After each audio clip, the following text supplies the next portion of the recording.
que vai ser de nós brasileiros em relação ao sistema previdenciário nos próximos anos? Olha, é difícil te responder isso, Lívia. Primeiro, muito obrigada pela oportunidade e eu acho que a gente vai precisar equilibrar as coisas. O desafio, eu acho que é você entender o lado do segurado e o lado financeiro. Eu acho que esse é o maior desafio que a gente tem para o futuro. Começou bem, Washington.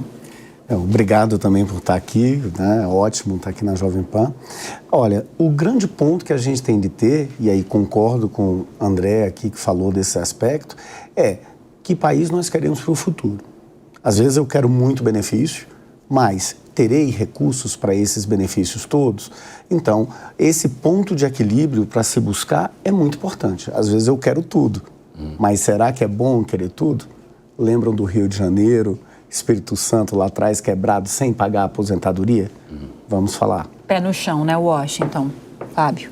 Obrigado, Lívia. Cumprimento meus colegas de bancada. É um desafio, né? Nós temos pela frente aí um desafio enorme de equilibrar essas contas públicas e, ao mesmo tempo, garantir o que a Constituição Federal nos determina, que é esse estado do bem-estar social. Ou seja, como é que nós vamos proteger os idosos, proteger as pessoas que precisam no momento mais fragilizado da vida, mas, por outro lado, fechar essa conta que está muito difícil de acontecer. Dá para ter esperança, André? Primeiro, Lívia, prazer estar aqui, prazer falando com todos aqui também. Olha, eu diria que a notícia ruim é que está bom, né? O fato de a gente estar envelhecendo é o que está gerando esses problemas todos de maneira dinâmica para a gente. Então, se isso é verdade, eu acho que traz alguns desafios. Acho que a questão da Previdência sempre foi muito mal colocada. Espero que a gente consiga, nesse nosso bate-papo, recolocar isso nos termos mais corretos. Porque senão vai ficar a impressão que sempre estamos correndo atrás e não vai. Dá para enfrentar isso. Mas, de novo, concordo que nem foi dito aqui, é uma decisão política. Que país a gente quer ter?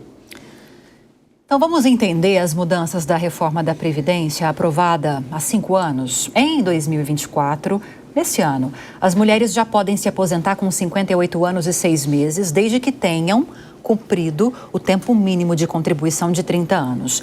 Já para os homens, a idade está em 63 anos e 6 meses, com tempo mínimo de contribuição de 35 anos. Outro ponto é que até 2031, os critérios devem aumentar progressivamente para mulheres, totalizando 62 anos de idade mínima. Para os homens, esse aumento deve ir até 2027, quando a idade mínima será de 65 anos.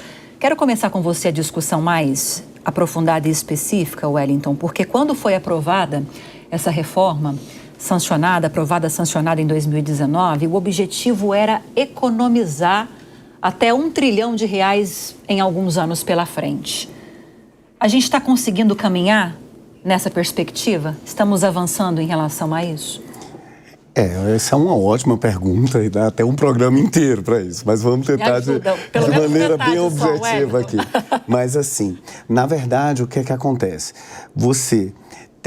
Houve mudanças, houve alteração, você mostrou muito bem uma das regras de transição, mas lembrando que isso só vale até 2019, quem entrou no sistema até novembro de 2019, se você entrou no sistema depois disso, já vai na regra geral, que é mulheres 62 anos de idade, 30 anos de contribuição, e homens 65 anos de idade, 35 anos de contribuição.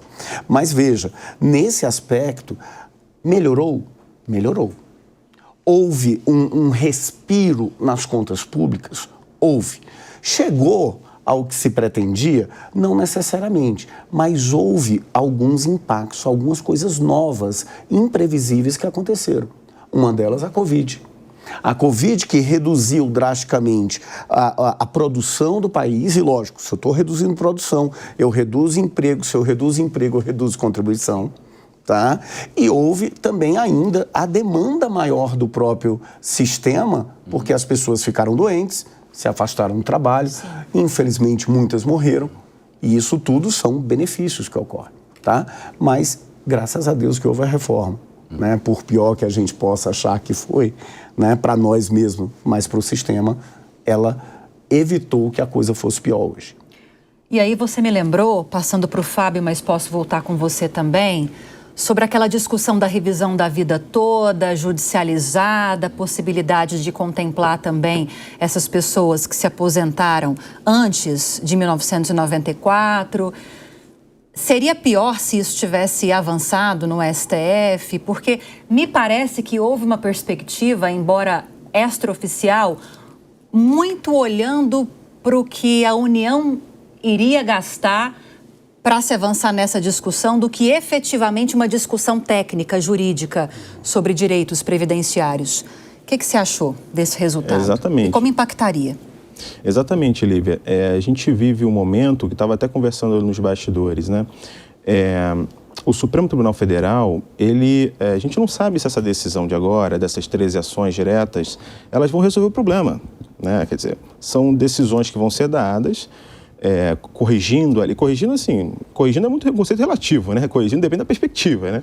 Mas modificando uma reforma que foi feita pensando em aspectos atuariais, né? Pensando na sustentabilidade do sistema, e que o Supremo agora vem, ou seja, uma Corte Constitucional vem interferir nesse processo econômico que foi levado em consideração para se aprovar. Porque, a gente cabe lembrar que uma emenda constitucional, ela tem um quórum absolutamente ampliado de aprovação. A gente não foi uma coisa que foi aprovada, né, assim, sorrateiramente, né? Foi aprovado 3/5, quórum de 3/5 em cada Câmara, em 2 turnos de votação. Então, houve um consenso, à época, em 2019, que era necessário esse tipo de reforma, né? E agora o Supremo, 5 anos depois, ele vem interferir nesse processo, causando algum tipo de insegurança jurídica, né? E não é de hoje que se reclama, né, dessa atuação do Supremo, muitas vezes instabilizando relações.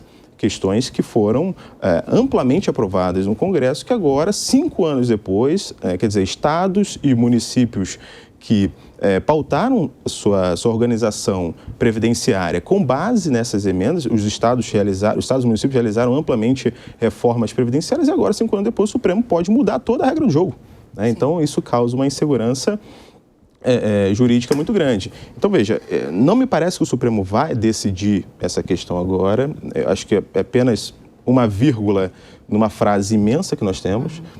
Como disse muito bem o Washington, assim, acho que essa reforma, né, essa alteração promovida pela emenda 103, ela contribuiu para a redução dos gastos, contribuiu, mas não acho que ela me parece que ela seja apenas um paliativo, né? Um paliativo que nós vamos ainda precisar que esse remédio amargo seja aplicado. Agora, seja aplicado em quem, né? No paciente ou nos familiares do paciente, né? Ou seja, nós vamos repartir esse custo para toda a sociedade, ou nós vamos atribuir aos beneficiários, né, uma redução do benefício ao final, ou nós vamos ter que aumentar a alíquota previdenciária. A quem que nós vamos aplicar esse remédio amargo, que com certeza, pelo aumento do déficit da Previdência, isso não está resolvendo, né? O Washington tem um adendo para fazer, até sei o que ele me chamou a atenção aqui. A hora que eu fui passar a pergunta para você, eu falei de pessoas que se aposentaram antes de 94, mas quando a gente fala de revisão da vida toda, a gente está falando de um recálculo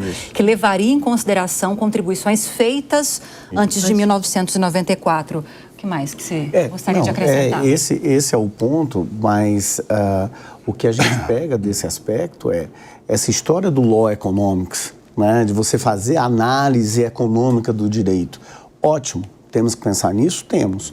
Mas qual é o direito, efetivamente? E o Supremo, na verdade, ele tem que dizer o que é certo ou errado, com base na nossa Constituição. E aí tem um outro ponto para a gente discutir muito a esse respeito, né, que realmente vale a pena a gente ter esse cuidado. Mas o nosso economista que sabe mais dessa história. Ele está só juntando as informações para trazer. Deixa eu só ouvir a Andréia primeiro. Andréia, depois o André. Porque existem muitas regras, especificidades envolvendo essa questão da reforma da Previdência em vigor. A gente trouxe essa questão da transição na abertura. O que é importante também destacar aqui para aposentados, para quem vai se aposentar agora, para quem vai demorar ainda para se aposentar?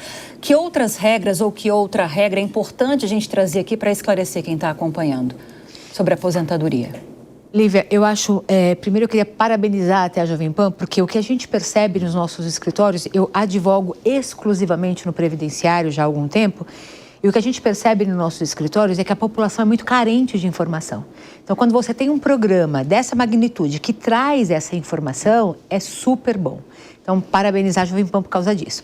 Em relação às regras, hoje a reforma da Previdência, ela trouxe para a gente 4 regras de transição em se tratando de aposentadoria por tempo de contribuição. Porque antes da reforma, nós tínhamos 2 tipos de aposentadoria programada, que a gente chama. Uma é a aposentadoria por idade, que é aquela que a gente mencionou, que os homens se aposentavam com 65 anos, com o mínimo de 15 de contribuição, as mulheres com 60 e o mínimo de 15 de contribuição. A reforma mudou isso. O que ela fez? Ela mudou para 62 mulher, 65 homem, 15 mulher e 20 homem com alguns critériozinhos que a gente menciona um pouquinho mais para frente. Em relação a por tempo, a reforma meio que acabou com a aposentadoria por tempo. Em que demanda? Ela acabou para aqueles, ela encerrou a aposentadoria por tempo de contribuição para aqueles que ingressam no sistema pós data da emenda, pós 13/11/2019. Para aqueles que ingressaram no sistema antes dessa data, ainda temos chances de aposentar. São 4 regras de transição. Uma foi essa que a gente mencionou no começo do programa, que ela fala que existe uma idade e um tempo de contribuição. Há uma junção de idade e tempo. Existe uma outra regra que a gente chama de pontos, que junta o tempo de contribuição, junta a idade e tem que dar um ponto. É 91 e 101. 91 mulher, 101 homem. Quando a gente tem também uma outra regra que a gente chama de pedágio. O que acontece?